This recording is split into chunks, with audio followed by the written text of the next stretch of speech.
उजाले उनकी यादों की।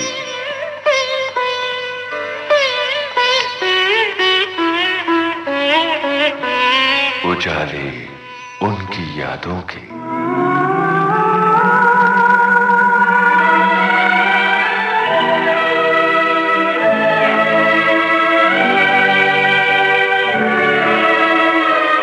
नमस्कार। उजाले उनकी यादों की इस कार्यक्रम में अपनी सुनहरी यादें बांट रही हैं सुप्रसिद्ध फिल्म अभिनेत्री माला सिन्हा।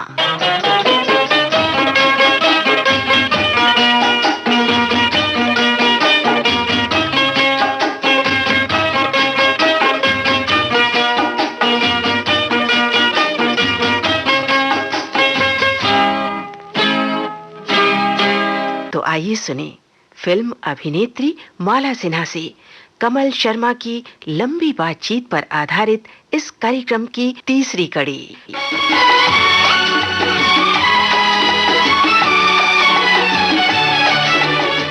माला जी, इस प्रोग्राम में आपका बहुत बहुत स्वागत है। नमस्कार। नमस्कार। माला जी, आपने फिल्मों में नायिका की भूमिका निभाई और आपकी बहुत सारी फिल्मों में खलनायिका रही शशिकला जी, और कई फिल्मों में तो उन्होंने आपको बहुत ही बुरी तरह से तंग किया है। नहीं जी, बहुत अच्छी औरत है, बहुत वो उनका रोल ऐसा है ना, आदमी शी इज वेरी गुड पर तंग कभी नहीं करे। She is my best friend, do you know? Oh, very good friend. We share good rapport, बहुत अच्छा है हम दोनों का। और वो स्क्रीन में तो देखो, अभी प्राण को कितना बुरा कहते हैं ना। जी जी। अरे हमारे काठमांडू में अगर जिस दिन दाल बहुत गंदा बनेगा ना, नौकर अच्छा नहीं बनाया, मिर्ची डाला, नमक, अरे प्राण दाल बना दिया। दाल का नाम ही प्राण हो जाता, विलेन दाल। हाँ, इतना उनका reputation as a character on the screen, but as a human being, मतलब पर्सनली उनको जानती हूँ ना, इकट्ठे काम किया, पार्टी में मिले, बहुत ही अच्छे, नेक, शरीफ, कम बोलने वाला, लेडीज को देख के खड़े हो जाने वाला, जो लेडीज को गोद में बैठाते पिक्चर में, क्या क्या करते ना मस्ती, इतना अच्छा। तो ही ना आर्टिस्ट ना, बस है। जो तुम नहीं हो वो करके दिखाओ तभी ना माने। आज शशि में भी यही बात है, वेरी गुड ह्यूमन बीइंग। उसकी मुझे एक पिक्चर नहीं भूलती, क्या पिक्चर का नाम, बंगाली डायरेक्टर थे सत्यन बोसु के, वो विधवा फूफी होती है, बहुत सताती है, कम डराया है उसने मुझे गुमराह में, जहाँ भी जाओ चाबी लेके आ जाती है। मैंने आपको पहचाना नहीं। मैंने पहचाना, आप बैरिस्टर अशोक के धर्मपत्नी हैं। क्या चाहिए आपको? अपने मन से जी नहीं भरता जो दूसरों पे डोरे डालती फिर। क्या बकती हो? बकती नहीं मेम साहब, फरमाती हूँ। मुझे मालूम है इस वक्त तुम कहाँ से आ रही हो। आजकल राजेंद्र के साथ बड़े जोरों से आशिकी चल रही है। मैं बिल्कुल नहीं जानती तुम कौन हो। रास्ता छोड़ो, मुझे जाना है। जरूर जाना होगा। पतिदेव अपनी सीता की राह देखते होंगे। घर में बहुत बड़ी पार्टी होगी, बड़े बड़े लोग आने वाले होंगे, और मेरी सावित्री सज धज धूल धुला के अपने मेहमानों का ऐसे स्वागत करेगी जैसे बड़ी आदर्श पतिव्रता स्त्री हो। आखिर तुम क्या चाहती हो? क्यों इस तरह की बातें करती हो? कमीनी, तूने मुझे बर्बाद कर दिया, मेरा घर उजाड़ दिया, और पूछती है क्यों ऐसी बातें करती है? तू जिसकी बगल से उठ के आ रही है वो मेरा पति है। तुम्हारा पति? राजेंद्र? हाँ, राजेंद्र, तुम्हारा प्रेमी। ये झूठ है, राजेंद्र की शादी नहीं हुई। उसने मुझे कभी नहीं बताया। हाँ, ऐसी बातें कोई किसी को बताता है? तूने बता दिया अपने पति को राजेंद्र से प्रेम करती है। जिस तरह आज तक तू छिपाती रही है, उस तरह वो भी छिपाता है, मगर आज मैं तुम दोनों का भांडा फोड़ के रहूं। अरे मेरे पास गुमराह कैसेट है, मैं हमेशा देखती हूँ, जब भी देखो मुझे नया लगता है। उस जमाने बनी वो पिक्चर आज बननी चाहिए थी, आज रिलीज होने चाहिए। इन हवाओं में, इन फिजाओं में, इन हवाओं में, इन फिजाओं में तुझको मेरा प्यार पुकारे। आजा आजा रे, तुझको मेरा प्यार पुकारे हो। रुक ना पाऊं मैं, खिंचती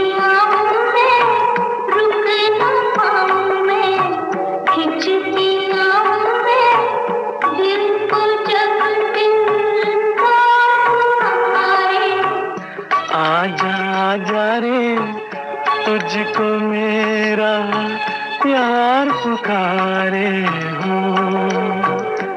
हो हो हो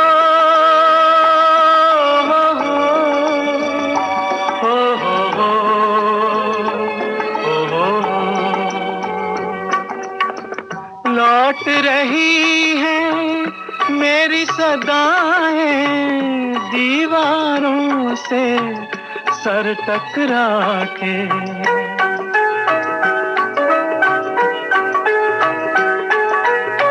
लौट रही है मेरी सदाएं दीवारों से सर टकरा के। हाथ पकड़ कर चलने वाले हो गए रुखसत हाथ छुड़ा के। उनको कुछ भी याद नहीं है, उनको कुछ भी याद नहीं है। अब कोई 100 बार पुकारे, आजा आजा रे, तुझको मेरा प्यार पुकारे हो। ओ हो हो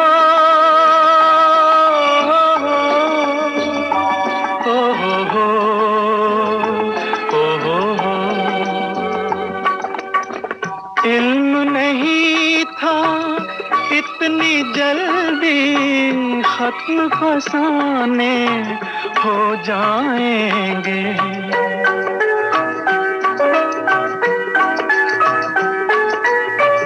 इल्म नहीं था इतनी जल्दी खत्म फसाने हो जाएंगे। तुम बेगाने बन जाओगे, हम दीवाने हो जाएंगे। कल बाहों का हार मिला था, कल बाहों का हार मिला था।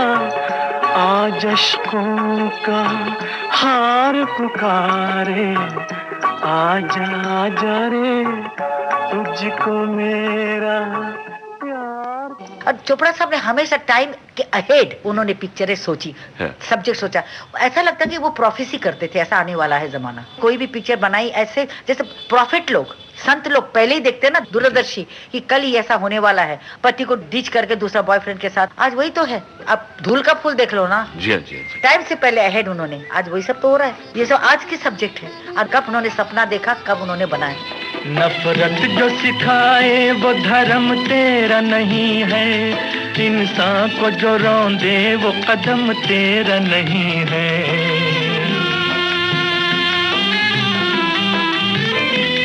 नफरत जो सिखाए वो धर्म तेरा नहीं है, इंसान को जो रौंदे वो कदम तेरा नहीं है।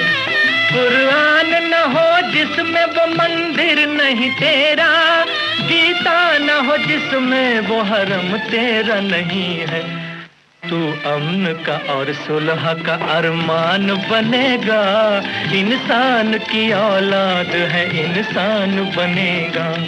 तू हिंदू बनेगा न मुसलमान बनेगा, इंसान की औलाद है इंसान बनेगा। उनका थिंकिंग जो है मोर मॉडर्न, अहेड ऑफ टाइम। ये जीनियस मैन जो जिनका नाम बी.आर. चोपड़ा, मैं क्या बोलूं। और अपने आर्टिस्ट लोग को क्या केयर से रखता है। ऐसा लगता है कि जैसे फूलों की सेज में उनकी जुबान बहुत मीठी है और काम क्या समझाते हैं। वो एक्ट कभी करके नहीं दिखाते सेट पे कि तुम ऐसे देखो ऐसे चलो ना, इतना थॉरोली समझाते हैं कि उनकी पिक्चर में देखिए हर एक एक्टिंग बहुत बहुत ही अच्छा होता है। तुम्हें देखता हूँ तो सब कुछ भूल जाता हूँ, तस्वीर को भी और अपने आप को भी। ये बात है तो एक दिन मुझे भी भूल जाओगे। तुम्हें भूल जाऊंगा तो जीऊंगा कैसे? तुम मेरे गीतों की जान हो मीना, मेरी कला हो, मेरी आत्मा हो। तुम्हें कभी सुबह के नूर में देखता हूं, कभी रात की चांदनी में। तुम एक जादू हो, एक नशा हो जो मेरी रूह पर छा गया है। कवि महाशय, आसमान से धरती पर उतर आइए और मेरी तस्वीर पूरी कीजिए। मीना, अब मैं तुमसे एक पल भी जुदा नहीं रह सकता। तो क्या तुम्हारे साथ भाग आऊं? मैं ऐसा सोच भी नहीं सकता। तो फिर जो दुनिया का दस्तूर है वो करो। बिल्कुल ठीक, ऐसा ही करूंगा। मैं कल ही तुम्हारे पापा से मिलने आता हूँ, सुबह सवेरे। चोपड़ा साहब बहुत पढ़े लिखे इंसान है। फिल्म जर्नलिस्ट थे। हाँ, पढ़े लिखे इंसान है। जब तक एजुकेशन पेट में नहीं होगा तो बात बाहर नहीं आएगा। और उनके कई पिक्चर में देखिए सब मैसेज परफेक्ट। मीना, औरत का दूसरा नाम घर है। औरत भटकती है तो उसके साथ साथ पूरा घर भटकता है, पूरा खानदान बिगड़ता है, पूरा मुल्क, पूरी कौम, पूरी नस्ल गुमराह होती है। तो उस सीमा से बाहर जा रही थी जिसे लक्ष्मण रेखा कहा जाता है, जिसे अपवित्र करने का अधिकार किसी औरत को नहीं। और कहीं भी आजकल के जो देखते हैं ना हम लोग, छिचोरी बातें नहीं मिलेगी आपको। अब बागबा बनाए, उन्हीं का प्रोडक्शन है, तो उनका भी तो हाथ रहा होगा, उनका भी तो निगरानी रही होगी। वहाँ के बागवान भी रहे होंगे ना, बागवान के। तो चोपड़ा साहब भी बागवान थे बोल के तो बागवान बनी इतनी अच्छी। मनोज जी, पर एक चीज मैंने और सुनी है आपके बारे में कि उन दिनों जब आप पीक पे थी, अमूमन नए लोगों के साथ में काम करने के कोई रिस्क नहीं लेना चाहता। मैं लेती थी। देखिए, आपको ये सब कैसे मालूम? जो मैं भूल गई उनको सब मालूम। संजय खान, जितेंद्र, क्यों धर्मेंद्र ही धर्मेंद्र, अनपढ़ में बाप रे। अब क्यों मनोज कुमार, वैजयंती माला ने बोला मैं इनके साथ डॉक्टर विद्या में काम नहीं करूंगी। वैजयंती का फोन आया जब उसने सुना माला सिन्हा ने हाँ कर दी अपने हरियाली और रास्ता के लिए। अरे Mala, you are working with Vaijayanti का फोन आया। Yes, why not, he is an artist. नहीं, ही इज न्यू कमर, ऐसा बोली। So what, I was newcomer when I started my career. मैं भी तो न्यू कमर थी ना, मैं कोई बन बना के तो नहीं आई थी। मेरे को सबका सपोर्ट मिला, राज साहब का सपोर्ट मिला, देव जी का सपोर्ट मिला, चोपड़ा साहब का सपोर्ट, गुमराह का सपोर्ट मिला, यश जी का सपोर्ट मिला। यश जी फर्स्ट डायरेक्शन है Dharmaputra. I was the first heroine of his first directorial venture. फिर ये कैसे हुआ? ये कहानी यूं तो बहुत लंबी है, मैं आपको कम से कम अल्फाज में सुनाती हूँ। उनका नाम जावेद है, वो मुझे पढ़ाने आया करते थे। आहिस्ता आहिस्ता हम दोनों में मोहब्बत हो गई और हम दोनों जज्बात की राह में बह गए। तभी ना आज माला सिन्हा बनी। तो हम इनको नहीं सपोर्ट करेंगे तो कौन करेगा? Don't say he is a new कमर। मैंने ऐसा बोला, I was also new Qamar, I will work. क्या मैं ये पूछ सकती हूँ कि सुबह से आप कहाँ थे? जरूरी काम था मुझे। जरूरी काम था। कारोबार पिताजी संभालते हैं और ये घर मैं संभालती हूँ। क्या मैं ये जान सकती हूँ कि आपको कौन सा जरूरी काम था? क्या मैं जान सकता हूँ कि मुझसे ये पूछने वाली आप कौन होती हैं? अच्छा जी, मैं कौन होती हूँ? जी हाँ, बोलिए ना, आप कौन हैं? आप मेरी अपनी बनती और आपके पिताजी पराये बने हुए हैं। समझते हैं कि वो एक तनख्वाहदार मैनेजर हैं, ट्रस्टी हैं। कहते हैं कि उनकी पोजीशन छोटी है मुझसे। अच्छा, वो सच्ची तो कहते हैं। और तुम्हारी पोजीशन? मेरी पोजीशन? मैं तो अपना फर्ज अदा कर रही हूँ। एक बहुत बड़े साहब एक बहुत बड़े बंगले में अकेले बेसहारा रहते हैं। उनकी देखभाल के लिए भी तो कोई चाहिए, इसलिए मैं अपनी ड्यूटी दे रही हूँ। ड्यूटी ड्यूटी ड्यूटी के लफ्ज़ से तंग आ गया। ये ड्यूटी नहीं, कुछ और चाहिए। मेरा मतलब है शोभना, मुझे आत्मा चाहिए। मैं कुछ समझी नहीं। तो क्या इंग्लिश में समझाऊं? मुझे ड्यूटी नहीं, beauty, I mean beauty of soul चाहिए मुझे। तो मैंने कभी ये नहीं सोचा कि ये न्यू कमर वो नहीं। मैं सोची तो मैं भी नहीं न्यू कमर थी। मेरे साथ इन लोगों ने तो वेंचर किया। देवर भाभी कर रही थी, राजेंद्र कुमार, बलराज जी, मेरे हस्बैंड हुए थे। देवर भाभी, ये राजेंद्र मेरा देवर बना था। जब साइन हुआ तब पहले वाले मैंने बहुत पापड़ बेले हैं।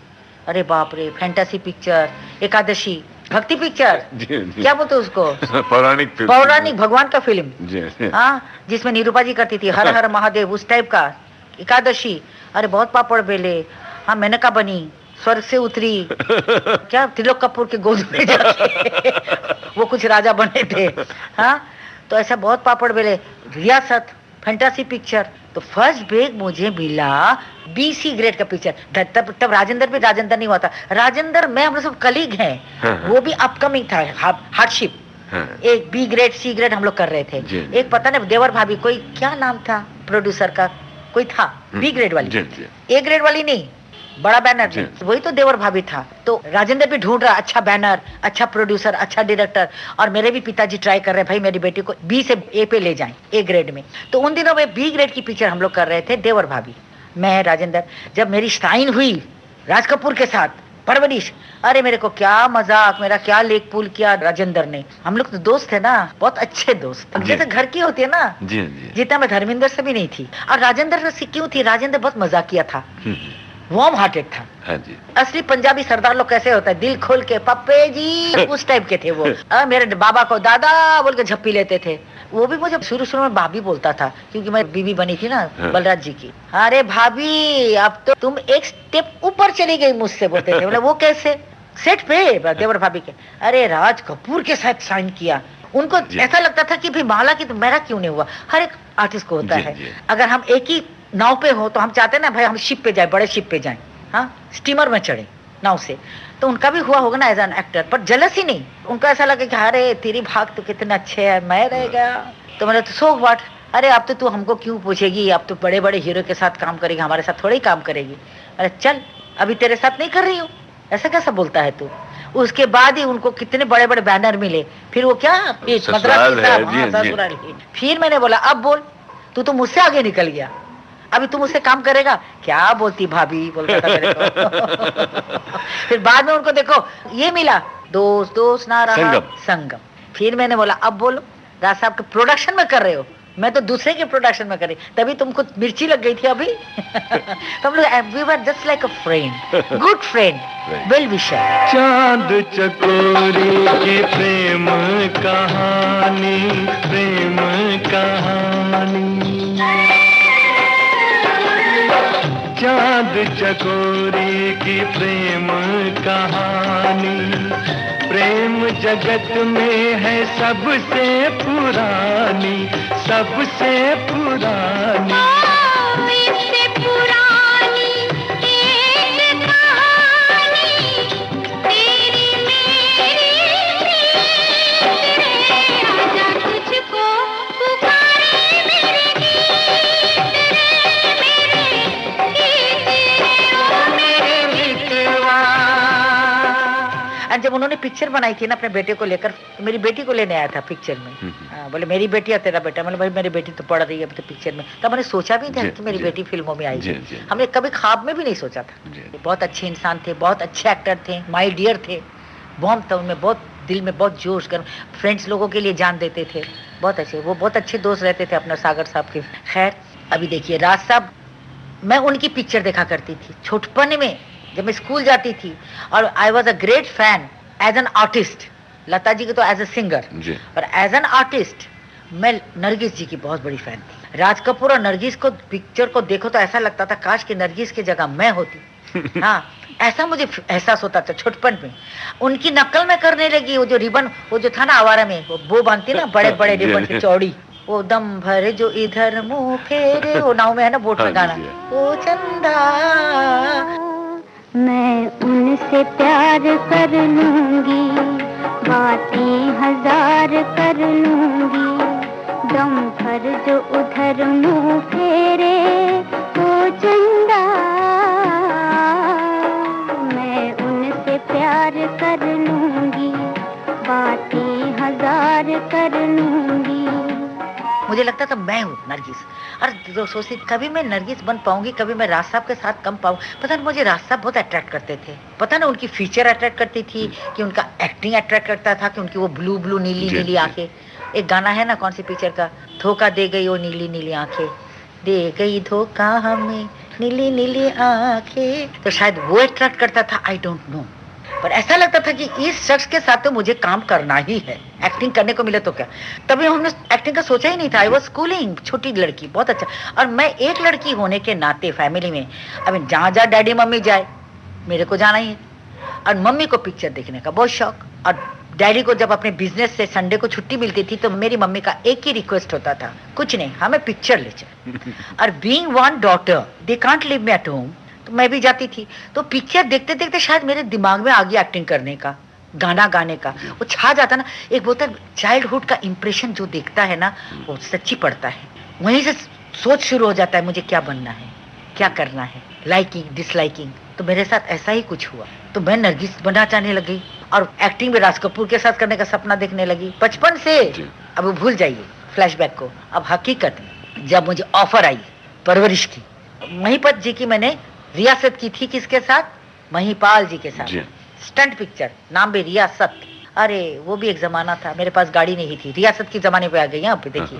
वो कैसे, तो हमारी शूटिंग यही महाकाली है ना जी। केव, महाकाली के पास ही अंधेरी में। तब तो इतना गहरा जंगल, हमारे टाइम पे 56-57 की बात करें, मेरी तीसरी की चौथी पिक्चर होगी। जी। हाँ, 54 में बॉम्बे आई, तो मेरी चौथा या पांचवा पिक्चर था। महाकाली केव में शूटिंग, आउटडोर, गाना मेरा और महिपाल जी का। तो प्रोड्यूसर ने कहा कि देखिए आप लोगों को तो वहां जाके रहना पड़ेगा। मैंने कहा बाबा हमको वहां जाके रहना पड़ेगा, ये महाकाली केव कैसा है, क्या बाघ भालू कुछ निकला है? हाँ, तो हमारा कोई वॉइस भी नहीं कि हम नहीं रहेंगे, हम वापस आएंगे। तो हमने कहा ठीक है हम रहेंगे। बाबा ने भी कहा अपकमिंग ना, अभी हम डिमांड भी नहीं कर सकते कि हमारे लिए भाई इलेक्ट्रिक लाओ, हमारे लिए एयर कंडीशन लाओ, जो भाई जो मिलता है खाने को पहनने को, ये हालत मेंटली। वहां जाके हमको ले गए, वो भी क्या यूनिट के साथ, ड्रेस मैन, ड्रेस का डब्बा, मेकअप मैन। हाँ, क्योंकि मैं अपकमिंग थी ना, मेरे 2-3 ही पिक्चर, और वो भी सब फ्लॉप पिक्चर थी। बादशाह एकदम सुपर डुपर फ्लॉप, रियासत सो, एकादशी सी ग्रेड। अब माला सिन्हा सी ग्रेड में कैसा नाम चमकाएगी, ए ग्रेड में आएगी तो तभी ना, जब नाम चमके ए ग्रेड में ही चमकता है। तो प्रोड्यूसर ने बोला भाई इसको काम चाहिए, हमने दिया। चलो भाई, हमने बोला चलो भाई थैंक यू वेरी मच भाई, हम स्क्रीन में नजर आए, हम इतना ही चाहते अपने आप को, अपना काम अपना जलवा दिखाएंगे, चाहे वो छोटा रोल हो चाहे बड़ा रोल हो, रुलाने का हो हंसाने का हो। तीसरे तो मैं कॉमेडी वॉमेडी सब करती थी, इसलिए करती थी कि I wanted to show I can do anything, I can do comedy, I can do dramatic, I can do emotional, anything you give. I can become devi also, अप्सरा देवी भी बन सकती हूँ, कॉमेडियन भी बन सकती हूँ, बेवकूफ का किशोरदा के साथ। चलो चले, शूटिंग शुरू हुई। मैंने सोचा पैकअप के बाद भाई प्रोड्यूसर हमको घर भेजेगा, प्रोडक्शन की गाड़ी, मेरी गाड़ी भी नहीं थी, नो गाड़ी। मैं देखूं हीरो साहब महिपाल जी अपनी छोटी सी ऑस्टिन, सफेद ऑस्टिन थी, वो पुराने मॉडल की, चढ़ा के आए, आके उतरे, मेकअप किया, सेट पे आए, पैकअप हो, चले गए। और मैं दूर पहाड़ी में बैठ के, हाँ मेकअप भी नहीं उतारा, बाबा और मैं देख रहे हैं। और मैं उसी वक्त सोचने लगी, मेरा सोचना मेरे डैडी को नहीं मालूम होता, अंदर ही अंदर सोच रही थी कि हे ईश्वर, वो वक्त कब आएगा जब मैं इन्हीं की तरह गाड़ी में आऊंगी सुबह 9:30-10 बजे, और शूटिंग करके इन्हीं की तरह बाय बाय करके लोकेशन छोड़ के अपने घर में जाके आराम से नहा धो के अपने बिस्तर में, नरम बिस्तर हो या हार्ड, घर के माहौल में रहूंगी। अरे वो केव में उन दिनों में कोई फैसिलिटीज नहीं। अरे खाट था, खाट टेंट भी नहीं, वो गैल्वेनिक की टीन होता ना सर्किट हाउस का जैसा, वैसा था। अब दिन को तप जाए, रात को ठंडी हो जाए, और मच्छर, अरे बाप रे, नो फैन, गर्मी का मौसम था। और इतना वो गाना था दंगे पैरों जो होता है पत्थर के ऊपर। अब कैनेरी केव में तो पत्थरी केव मतलब क्या, पत्थर को काट के तो केव बनता है। और नंगा पैर, सारा दिन पैर जल जाते थे। हाँ, उफ करने की भी हिम्मत नहीं है। क्या नखरा हो गया, नखरा हो गया तो छोड़ जाओ, दूसरा हीरोइन आएगा, बोल भी नहीं सकते, चलो भाई पैर नंगा डांस करो, जल रहे, हंस रहे, डांस कर रहे हैं। खैर चलो, पैर तो दिन भर जला, रात को तो चैन की नींद मिले ना। अरे मच्छर घूम रहा है। अभी कल मुझे शूटिंग करनी है, रात भर मच्छर काटे तो मैं उठूं कैसे सुबह? बेचारे मेरे पिताजी। और हमारे टाइम पे हम लोग आजकल की तरह लड़कियां चली जाती आउटडोर अकेले, अपना ग्रुप लेके, मतलब हमारे टाइम पे ऐसा नहीं था, या माँ होगी या बाप होंगे या भाई बहन होंगे, तो अपने लोग हो थे बोल के मैं बच गई। बाबा रात भर बेचारा मुझे पंखा झेले कि मेरी बेटी को चैन की नींद मिले। तो कल उठ के सुबह, अब 7 बजे लोकेशन में पहुंचे तो मुझे 5 बजे तो उठना ना, गेटअप सेटअप करने के लिए, नहाने के लिए, अपनी तैयारी के लिए।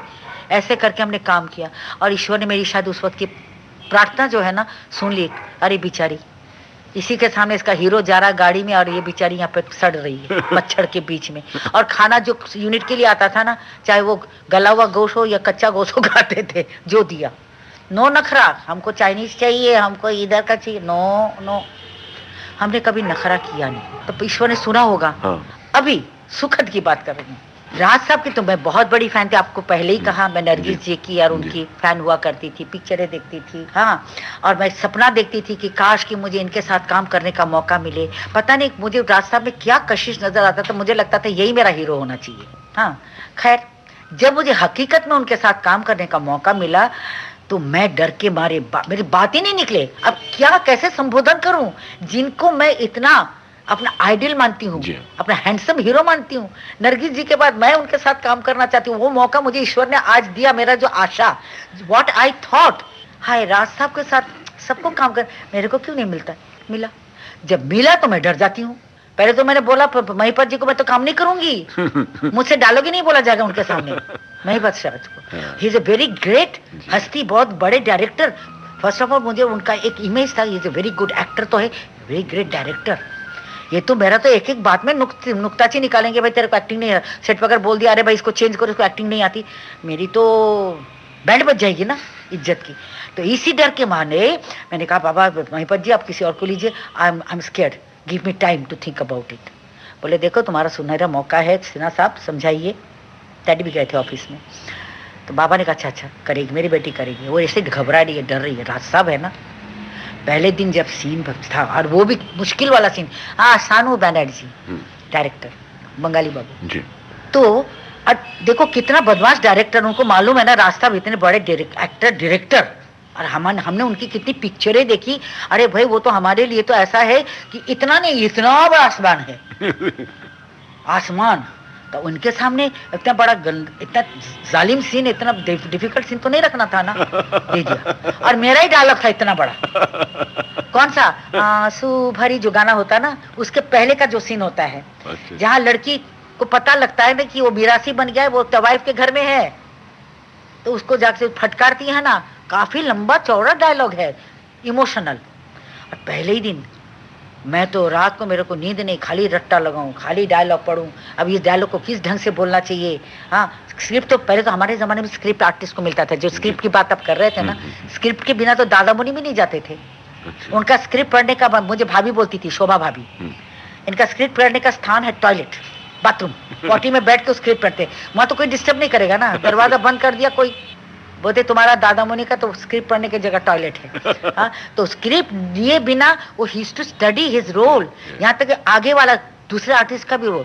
तो हम जितने हम पुराने डायरेक्टरों के साथ, प्रोड्यूसर के साथ काम किए, आज का मुझे पता नहीं। आज तो सुनते हैं भाई सेट पे सीन लिखते हैं, स्क्रिप्ट लिखते हैं, क्या बोलते हैं सिचुएशन लिखते हैं। पहले सब लिखा विथ बाइंडिंग, एकदम होता ना गवर्नमेंट का मोहर लगा दिया, चेंज नहीं होएगा, ऐसा करके देते थे। तो हम लोग सब प्रिपेयर होके जाते थे।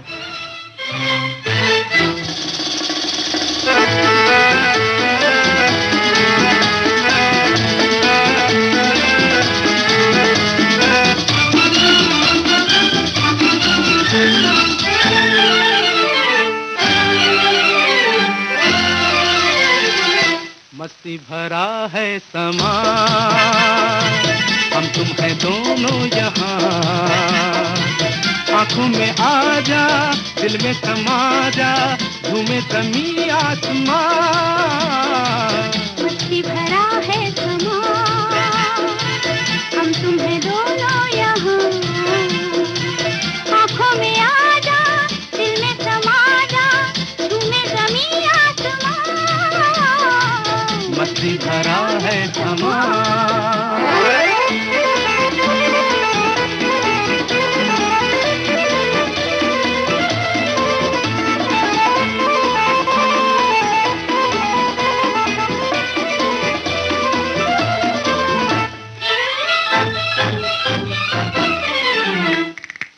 प्यार से प्यार सजाए चल, मन की प्यास बुझाए चल, प्यार से प्यार सजाए चल, मन की प्यास बुझाए चल, प्यार का राग सुनाए चल, दिल का साज बजाए चल, पंछी भी गाएंगे, सबको सुनाएंगे, तेरी मेरी दास्तां।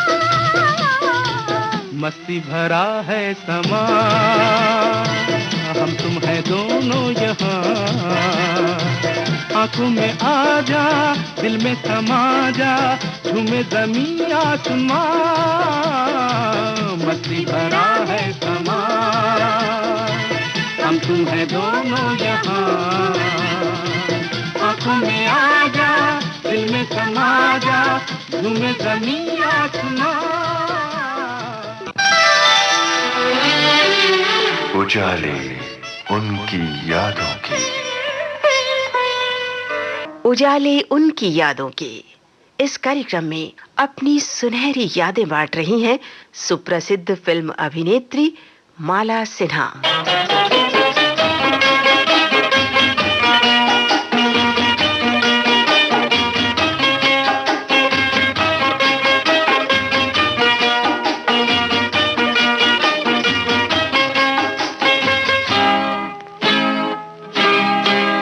जाना कि आप राज कपूर साहब की बहुत बड़ी फैन थी, उनके साथ में काम करना चाहती थी, और जब आपको मौका मिला तो आप बहुत ज्यादा तनाव में आ गई। तो पिछले एपिसोड में बात पूरी नहीं हो पाई थी, तो आज उसी बात को आगे बढ़ाते हैं। बताइए फिर क्या हुआ? जब मुझे हकीकत में उनके साथ काम करने का मौका मिला तो डर के मारे बात ही नहीं निकले। राज साहब के साथ कल मुझे फेस करना है, और वो भी राज कपूर, जिसका आर.के. बैनर, इतना बड़ा आर्टिस्ट। सेट पे गई और उसके बाद मैं कोने में बस बैठी हूँ, रट रही हूँ।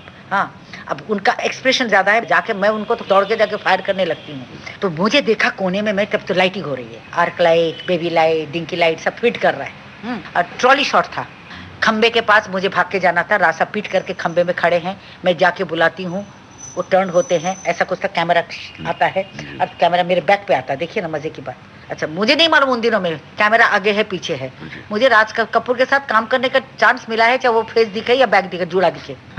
हाँ भाई, मेरे को डायलॉग रट के अच्छा एक्टिंग करना है, चाहे वो एक्टिंग मेरे बैक से दिखे या फ्रंट से दिखे। I was sincere with my work, I was not conscious about camera showing my face और नॉट। मैं कोने में दुबकी हुई बैठी हुई बाबा के बाजू में। हमारे टाइम में तो स्टूडियो होता था गोदाम की तरह, दरवाजे के पास बैठे। राज साहब वहाँ पे मस्ती कर रहे हैं। राज साहब भी बहुत मस्ती वाले थे, कॉमेडी करते थे। किशोर दा और उनमें कोई फर्क नजर नहीं आया मुझे। किशोर दा जरा उछलते थे, टैप डांस करते थे, ये नहीं करते थे। पर हंसते थे वर्करों के साथ। अरे यार क्या तू चाय पी रहा है? अरे जो कुली जो माल उठाते ना ऊपर लाइट, चल मेरे लिए चाय ला दे। Used to show that he is one of them, member of that unit. कुर्सी लेके मैंने कभी नहीं देखा उनकी कुर्सी में राज कपूर लिखा हुआ। बाद में तो मैंने देखा सबको अपना अपना नाम लिख के कुर्सी लेके आते ना। वो तो बेंच होता ना लकड़ी का, उन दिनों में तो कहाँ कुर्सी, वो लकड़ी के होता ना, थोड़ा ठेस भी लगा सकते हैं, उसमें बैठ जाते थे। उनका अपना कुर्सी, उसका नाम का राज कपूर डायरेक्टर, एकदम ना ना ना जमीन में बैठ जाना। तो मुझे थोड़ा थोड़ा इम्प्रेस करने लगा, मेरा डर हटने लगा। तो मैंने क्या सोचा था पता नहीं, इतने बड़े डायरेक्टर एक्टर क्या शानो शौकत बैंड बाजे के साथ आते होंगे, उनके पीछे कितने लोग होते होंगे। हाँ, कोई उनका गाउन उठाता होगा, कोई उनका बालों को संवारता होगा, होता ना एक बड़े का बड़ा शान ठाट। अरे कुछ भी नहीं, अकेले ठक ठक ठक ठक आए, जाके वो फ्लोर पे बैठ गए, चाय मंगाया कुली से, होता ना अपने। अरे यार तू पी रहा है, मुझे दे, लाइट माइंड से। फिर बाद में मैंने देखा ये तो बहुत ही ह्यूमन है, इनसे तो डरना नहीं चाहिए। मुझे डर क्या था, रूबाब का, मुझे कहीं इंसल्ट ना कर दे, तेरे को एक्टिंग नहीं आता, हाँ इन्फीरियरिटी कॉम्प्लेक्स न दे। बाद में उन्होंने रियलाइज किया कि ये लड़की थोड़ी डरी हुई है, उनको मेरा स्टेटस का अंदाजा लड़की को है, इसलिए वो डर रही है। क्योंकि वो खुद डायरेक्टर हैं तो वो आगे वाले का जो दुख दर्द फीलिंग्स समझ जाते हैं। He was not only an actor. अरे उनका अंदाज देखिए, पिक्चर क्या परफॉर्मेंस हो, जो भोंपू बजाते हैं ना सांप देखे वो मैं भूलूंगी नहीं उनका एक्टिंग। What an actor. हाँ, उन्होंने भाप लिया एज ए डायरेक्टर कि ये आज सीन को डुबोएगी, कि घबराई हुई है। बाद में वहीं से बैठ के ए रसगोल्ला बंगाली, एशो एशो बंगाली में बात करने लगे, एखाने एशो। मैं तो और भी अचंभा मानने लगी। I never knew that he knows Bengali so well.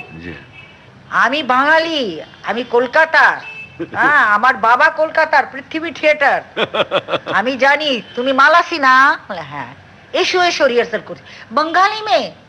और जितने बार मैं डिफॉल्ट करती रही उतने बार वो मेरे साथ रिहर्सल करते रहे। इतना नहीं कहा कि आई एम टेक आर्टिस्ट। और बाद में लास्ट में जब शॉट अरेंज होके टेक करने जा रहा था, रिहर्सल हुआ, राज साहब ने उसको बुलाया, किसको, डायरेक्टर को, सानू बनर्जी, सानू। बोला कि ये क्या यार, सीन पड़ा, सीन का वो था तो क्या पता प्लेट लकड़ी का होता ना पकड़ने वाला क्लिप में। सीन तो लड़की का है, because she is saying the dialogues, this is her scene, this is not Raj Kapoor scene. उनका नाम कुछ क्या था पता नहीं, राम शाम कुछ था पिक्चर में। This is scene point of view लड़की का है, इन पॉइंट ऑफ व्यू। तो you are placing the camera in wrong way. She should get, you know, importance because she is saying the dialogue, and you should take my reactions. Cut करके अलग एक shot में तुम लो उसका expression that you hold. This is her scene, what she is saying, what is her pain in her mind, what is agony, and in between you cut shot of my reaction, action. फिर camera change हुआ, then it came on my face and then he took it. कौन करता है? Because he is a director and genuine director and genuine actor. नहीं तो selfish होते हैं सब। तब से मैं उनको मानती हूँ is a great person, great actor. ये जब तक ग्रेट डायरेक्टर नहीं होगा ना, ये सोच नहीं सकता। एक्टर सिर्फ एक्टर होते तो अपना सोचते, because he was a director. फिर सुबह होगी उसमें भी आप उनके साथ थी ना? हाँ, कितना मुझे हेल्प किया वो। फिर न कीजिए गुस्ताख निगाही का गिला, अरे ये गाना जरूर बजाइए। फिर न कीजिए मेरी गुस्ताख निगाही का गिला, देखिए आपने फिर प्यार से देखा मुझको। मैं कहाँ तक न निगाहों को पलटने देती, आपके दिल ने कई बार पुकारा मुझको।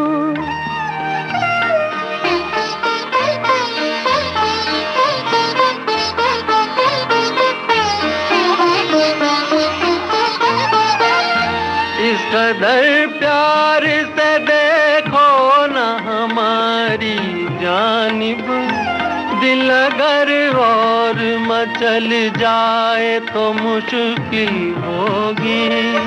तुम जहाँ मेरी तरफ देख रुक जाओगे, वही मंजिल मेरी तकदीर की मंजिल होगी। देखिए आपने फिर प्यार से देखा मुझको, आपके दिल ने कई बार पुकारा मुझको। ये बोल कहाँ मिलेगा, ये लिरिक्स कहाँ मिलेगी आपको? और वहाँ एक सीन था जहाँ मुझे रेप करने की कोशिश करता है ना वो अपना कमल कपूर जी, और वो रोती भागती हुई। अरे वो सीन जब हुआ, राज साहब खुद रोए और मेरे को 1 रुपया दिए, बोले माला क्या सीन किया तूने। और उसमें सारा सहयोग राज साहब का था, उनका साइलेंट रिएक्शन। क्या बोलूं, राज साहब होंगे नहीं ना, ऐसा डायरेक्टर होंगे ना, ऐसा इंसान होंगे ना, ऐसा एक्टर होंगे। जब दुख के बादल पिघलेंगे, जब सुख का सागर छलकेगा,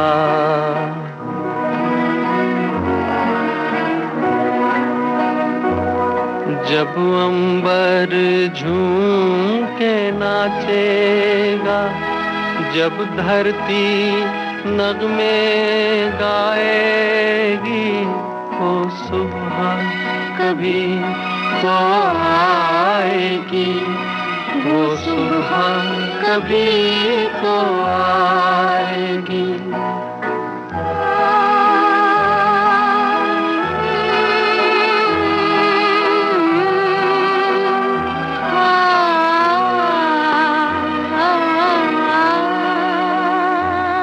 माना के अभी तेरे मेरे अरमानों की कीमत कुछ भी नहीं, मिट्टी का भी है कुछ मोल, मगर इंसानों की कीमत कुछ भी नहीं। इंसानों की इज्जत जब झूठे सिक्कों में न तोली जाएगी, वो सुबह कभी तो आएगी, वो सुबह कभी तो आएगी, वो सुबह कभी तो आएगी। माला जी, मनोज साहब के साथ में भी आपने काम किया, और जब वो नए नए आए थे, लेकिन उनके साथ में आपकी हिट फिल्में भी काफी आई। क्या 2-3 पिक्चर की? जी, हरियाली और रास्ता पहले थी हमारी हरियाली और रास्ता। हाँ जी। उसके बाद हिमालय की गोद में है। हिमालय की गोद में, और एक था विजय भट्ट जी की पिक्चर थी जी। अपने हुए पर अमित चक्रवर्ती के भाई अजित चक्रवर्ती। जी। अजित चक्रवर्ती थे डायरेक्टर प्रोड्यूसर, अमित चक्रवर्ती जी के भाई जिन्होंने मुझे बम्बई में इंट्रोड्यूस कराए थे, अमित चक्रवर्ती के भाई अजित चक्रवर्ती अपने हुए पर आए। उसके भी गाने बहुत अच्छे अच्छे थे। तो उनके साथ मेरे तीन पिक्चरें हुई। तो एज एन एक्टर शुरू में जब मैंने उनके साथ काम किया अपना हरियाली और रास्ता, तो शुरू से वो बहुत शर्मीले थे, shy type of person, dialogue बोलने भी पीछे पे, मेरी तरफ देख के बोलने भी पीछे पे, बहुत शाई। तो मैं कभी कभी बोलती थी, मनोज जी आप हीरो हैं कि मैं हीरो हूँ, इनडायरेक्टली कि आप हीरोइन मैं हीरो। अरे आप झेप क्यों रहे, काय की शर्म। तो बाद में डायलॉग वाले अच्छा बोलते थे, हाँ डायलॉग डिलीवरी उनकी बहुत अच्छी थी, पर पता नहीं वो बहुत सबड्यूड रहते थे। शॉर्ट हो गया, अपने जाके कोने में बैठ गए, ज़्यादा बातूनी नहीं थे, गपशप करना हा हो करना नहीं। हाँ, और वो लंबे लंबे टांगे उस सोफे में बैठ जाते थे, होता ना इजी चेयर में रिमूव करके, पता नहीं क्या सोचते रहते थे। मुझे तब से लगता था ये एक्टर है कि डायरेक्टर है कि राइटर है, इतना क्या सोच में डूबा रहता है, बातें नहीं करता है। अरे हमसे न करे ठीक है भाई, लिहाज कर रहा होगा, उनका शायद इस तरह तहजीब है, उनके घर से यही शिक्षा मिली होगी कि औरतों से दूर रहो। हाँ, कम से कम अपने जो है मेल फ्रेंड्स उनसे तो कुछ गप शप हा हो करना चाहिए, वो भी नहीं। अरे कुछ सोचते रहते थे आकाश। तब मुझे क्या मालूम कि इतने बड़े डायरेक्टर है वो, इसलिए वो पहले से ही वो सब नज़ारा आ रहा है, वो सोच रहे हैं सीन के बारे में, स्टोरी के बारे में। तो ये तो हम सोच भी नहीं सकते थे कि one day he will become from actor to such a big नामचीन डायरेक्टर। तो मैं कहती हूँ वो एक्टर से डायरेक्टर ज़्यादा थे, सच्ची बोलती हूँ। झेपते बहुत थे, शर्माते थे, उनमें गाने वाने का बड़ा सूर ज्ञान था, और इनको पोइट्री की बड़ी समझ थी। पोइट्री अपना क्या बोलते उसको, कवि, कवि मिजाज के थे। तो कभी कभी वो लिखते भी थे, मुझे बोलते थे मैं लिखता भी हूँ। माला क्या लिखते हैं? मैं शॉर्ट स्टोरीज लिखता हूँ, मैं कविता लिखता हूँ। उन दिन में कविता मैं नहीं समझती थी, बाद में समझने लगी, पर वो पहले से ही कवि थे। तो मुझे दिल में लगा ये एक्टर से ज़्यादा तो ये मुझे लगता है होता ना लिटरल वर्ल्ड के हैं। और मैंने यहाँ तक सुना ये लेखराज भाकरी थे ना डायरेक्टर, उनके भतीजे की भांजे लगते हैं। अच्छा। वो डायरेक्टर प्रोड्यूसर थे, दो थे, केल साइगल, मैंने उनकी पिक्चर भी की, नया जमाना, इनके मामू लगते हैं। इनके मनोज जब लाइन में नहीं आता, दिल्ली की पंजाब में थे ना, इनके मामू जान के साथ तो मैं काम कर चुकी थी। नया जमाना, he gave me the break as a heroine. इसकी भी एक कहानी, देखो बात से बात कैसे आई। मनोज आया तो मामा जी आ गए। मनोज के मामा जी कौन? लेखराज जी। और लेखराज जी ने इनको मनोज जी को पहले ब्रेक दिया था विद मीना जी। कौन सा चांद की क्या पिक्चर थी? चांद के जैसे ही था, चांद। अपना क्या कौन सी स्टूडियो है ना वो दादर में, रंज स्टूडियो में शूटिंग हुआ करती था, बाजू में मेरी शूटिंग हो रही थी। वहाँ मैंने मनोज को पहली बार देखा था, लंबा पतला मीना जी के साथ। और मीना जी नाटी मोटी, हाँ खैर। तो फिर मेरा पाला उनका पड़ा, तो मैंने देखा वो कम बोलते हैं, शर्माते, बहुत शर्मीले, और सोच में ही रहते खाली। हरियाली रास्ता, हम लोग दार्जिलिंग गए, शूटिंग की, हाँ वहाँ भी मैं देखती हूँ कम बोलते हैं। हाँ, और ये ज्यादा डायरेक्टर के साथ ज्यादा रहते थे। एक्टर जो को एक्टर होते ना, जैसे प्राण हुआ, विलेन हुआ, तो भाई हुआ ना, इनको मैं हमेशा कैमरे के पीछे देखती थी, सच्ची बोलती हूँ। विजय भट्ट जी के पास जाएंगे, परवीन भट्ट के पास। हरियाली और रास्ता में परवीन भट्ट थे असिस्टेंट, पता नहीं कौन सा नामची कैमरामैन थे, उनका असिस्टेंट थे। अभी तो बहुत बड़े परवीन भट्ट तो कैमरामैन हो गए। वो कैमरामैन फर्स्ट बने परवीन भट्ट हिमालय की गोद से। उनके पिताजी विजय भट्ट जी ने उनको चांस दिया। क्या फोटोग्राफी की, आउटडोर देखिए, क्या सीनिक ब्यूटी उन्होंने पिक्चराइज किया। हिमालय के नीचे छुपके चनारों के पीछे सोए रहेंगे मेरे सपने, सोए रहेंगे मेरे सपने, कब तक यूं ही अखियां मीचे मीचे। ऊंचे हिमालय के नीचे छुपके चनारों के पीछे सोए रहेंगे मेरे सपने, सोए रहेंगे मेरे सपने, कब तक यूं ही अखियां मीचे मीचे। तो मैं हमेशा देखूं हरियाली रास्ते में भी, दार्जिलिंग में शॉट होते तो कैमरे में जाकर लेंस देखे, कैमरा से फिडल करे, और असिस्टेंट डायरेक्टर से टू क्या पूछे। तो मुझे नहीं मालूम था कि उनको डायरेक्शन की इतना ललक है, शौक है। तो इनका उनका अंदरूनी इंस्टिंक्ट होगा ये, हर एक में क्यों नहीं होता, मुझ में क्यों नहीं हुआ। लेडी डायरेक्टर भी तो हो सकती थी ना। मुझे खाली एक्टिंग का ही शौक था, कैमरे का आगे, कैमरे का पीछे का नहीं। तो उनको कैमरे के आगे से पीछे जाने का भी शौक था, ये मुझे नहीं मालूम था एज ए डायरेक्टर। तो इनकी जो ये सब बातें अभी मुझे याद आती है। उन दिनों मुझे लगता है कैसा एक्टर है, अपना काम में ध्यान नहीं देखे, ये घड़ी घड़ी कैमरे के पीछे जाता है। मेरा शॉट लगा तो वो कैमरे के थ्रू देख रहा है। मेरा शॉट लगता था ना, वो कैमरे का, कभी को मुझे लगता था ये बहुत बदमाश है, ये कैमरे के थ्रू मुझे देख रहा है, ऐसे तो दिखता नहीं, सामने से तो सीधा देखने को उसको हिम्मत नहीं हो रही, शर्मा रहा है, ये साला ये बदमाश है, ये जरूर वो कैमरे के थ्रू से मुझे देख रहा है। तो तब मुझे ये ख्याल नहीं आता कि इनको आज इतना बड़ा डायरेक्टर उनको बनने जाना है। ये जो लक्षण है, जी साइंस, ये शुरू से मुझे दिखा उनके अंदर। उसके बाद क्या हुआ, तब भी वो डायरेक्टर नहीं बने थे, पर उनको इंटरेस्ट थी लिखने में। ये मुझे लेखराज जी ने एक दिन बोला, ये मेरा भांजा है ना, चाँद का आधा डायलॉग इसने लिखा है, मनोज ने लिखा है, इज ए राइटर ऑल्सो। इनमें इतनी टैलेंट थी जो कि वो दिखाते नहीं थे, वो बुद्धू जैसे रहते थे, as he doesn't anything, he used to look as if होता ना हबलू गबलू, सीधा साधा भोला बेचारा गांव का ऐसा लगता था। और उनमें बहुत टैलेंट था, पर उनका एक्टिंग से भी ज्यादा मैंने देखा कैमरे के पीछे का काम। तो नहीं तो क्यों देखे, जरूर पूछते होंगे ये लेंस क्या है, ये क्लोज है, जूम है, क्या है, जो उन्होंने सीखना शुरू किया थ्रू हिज ओन मूवी। देखो जिसको जहाँ इंटरेस्ट होता है वो चमक जाता है, ये इंटरेस्ट की बात है, ये उन्होंने करके दिखाया। तो वो देखरा जी भी मुझे बेटी की तरह मानते थे, उनके मैंने 2-3 पिक्चर किए, फैशन किया, नया जमाना किया। फैशन में उन्होंने मुझे ऐसा रोल दिया, यंग टू ओल्ड, मैं जबीन की माँ बनी, तब मैं 20 साल की थी, 20-21 साल की बुड्ढी से लेके मदर इंडिया जैसी।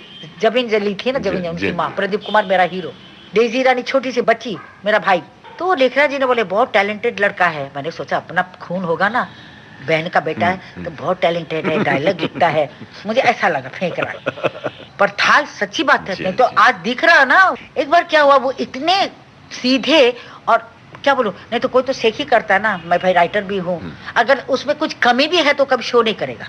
एक बार अपने हुए पर आई की शूटिंग हो रही थी, राजकमल स्टूडियो में सेट लगा था, अजीत चक्रवर्ती, अमीर चक्रवर्ती के भाई, अमीर जी तो गुजर गए थे, तो वो सेट वेट अरेंज कर रहे थे, शॉर्ट वॉट अरेंज कर रहे थे, इधर ही कुछ सोफा रखो, उधर पर पर्दा रखो।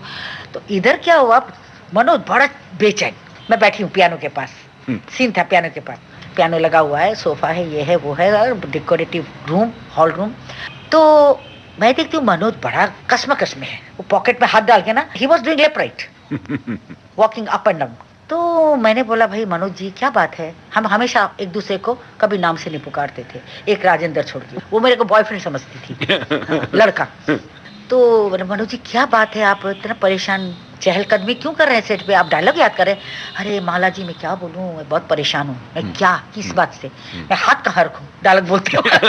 कसम से मुझे यही बोला, I am very worried about my hand, conscious about my hand, where to keep my hand while speaking the dialogues. तो मैंने कहा अरे क्या घबराने की बात है, इजी बात है, पॉकेट के अंदर डाल दो।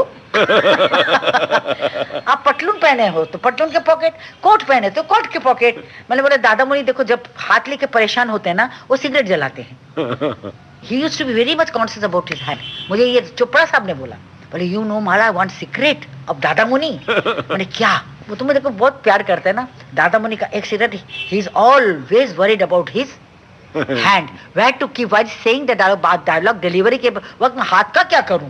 चोपड़ा साहब के साथ दादा मुनि का, अशोक कुमार जी का आज का रिश्ता नहीं है, ब्लैक एंड व्हाइट के जमाने, वो एक ही रास्ता, अफसाना, पता नहीं क्या क्या पिक्चर, कारदार मियां की पिक्चर थी ना, अफसाना, सब एक ही रास्ता। तब से उनका घरेलू रिश्ता, बलदेव बोल के बुलाते थे, नाम से पुकारते थे एक दूसरे का, दे वर फ्रेंड, गुड फ्रेंड। तो मुझे वही ख्याल आया, चोपड़ा साहब ने दादा मुनि के बारे में तो सिगरेट बोला था, अब मैं इसको क्या आइडिया दूं, मैंने तो पॉकेट में डाला। तब उसे वही किया, डाला बोलते पॉकेट में हाथ डाला। Very good innocent, good gentleman, he comes from a very good family, very good cultured, very cultured man. बहार बनके वो मुस्कुराए हमारे गुलशन में, बहार बनके वो मुस्कुराए हमारे गुलशन में, वादे का बात न आए तो क्या, काली घटा तू न छाए तो क्या, बहार बनके वो मुस्कुराए हमारे गुलशन में, बहार बनके वो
बात देखिए, जब उनकी पिक्चर मैंने देखी, कौन सी, पूरब पश्चिम, अरे मैं तो फिदा हो गई। मैंने बोला ये एक्टर से ज्यादा डायरेक्टर, वो कैमरे के पीछे ऐसे ही हो जाता था।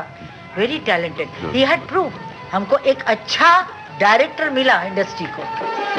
है प्रीत जहां की रीत सदा,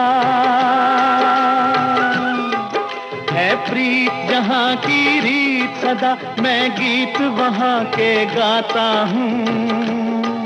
भारत का रहने वाला हूँ, भारत की बात सुनाता हूँ। है प्रीत जहां की रीत सदा।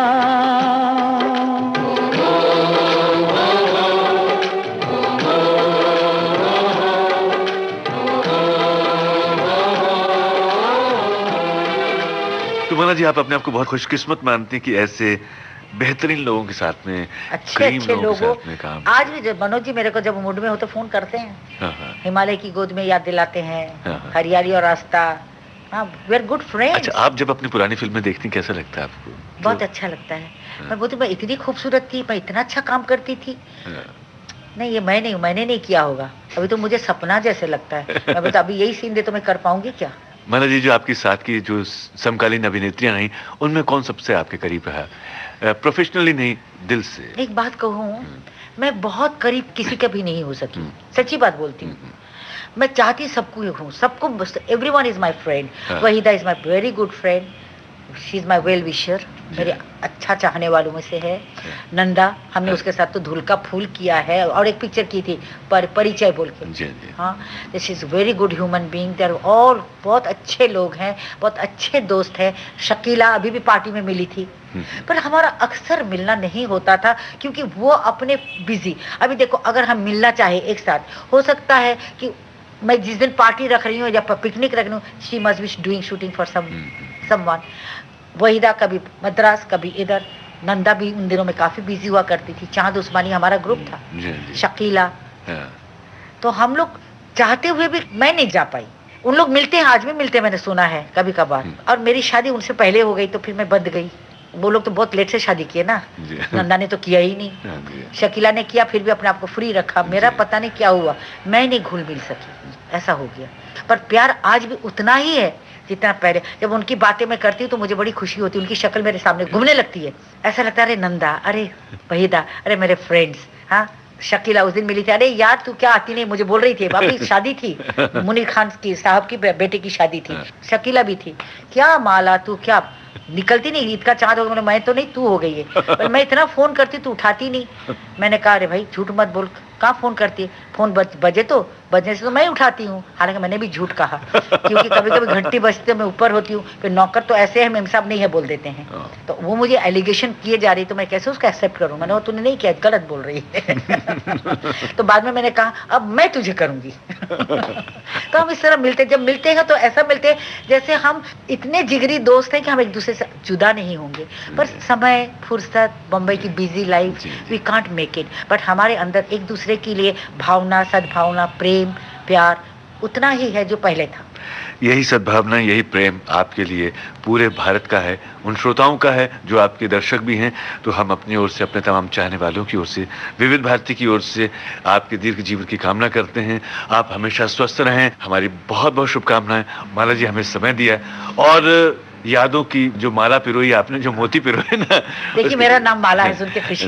हाँ जी, थैंक यू सो मच, बहुत बहुत धन्यवाद। आप आए, हमसे इतने क्वेश्चन किए, आप लोगों से मुलाकात हुई। आपकी आवाज़ कितनी प्यारी मीठी है, पता नहीं मेरी आवाज़ कैसी सुनाई देगी। Thank you so much and come again. पड़ गई दिल पर मेरे आपकी परछाइयाँ, पड़ गई दिल पर मेरे आपकी परछाइयाँ, हर तरफ बजने लगी सैकड़ों शहनाइयाँ, दो जहाँ की आज खुशियाँ हो गई हासिल मुझे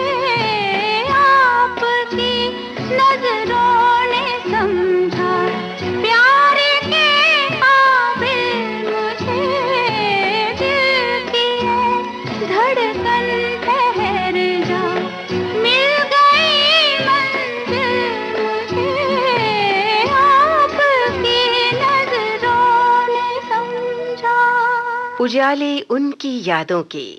सुप्रसिद्ध फिल्म अभिनेत्री माला सिन्हा से कमल शर्मा की लंबी बातचीत पर आधारित ये थी इस कार्यक्रम की तीसरी और अंतिम कड़ी। तकनीकी सहयोगी थे सुभाष भावसार।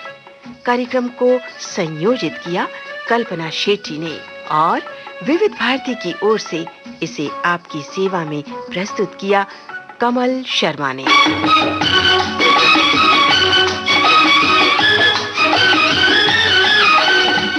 जरूर सुनिएगा कार्यक्रम उजाले उनकी यादों की।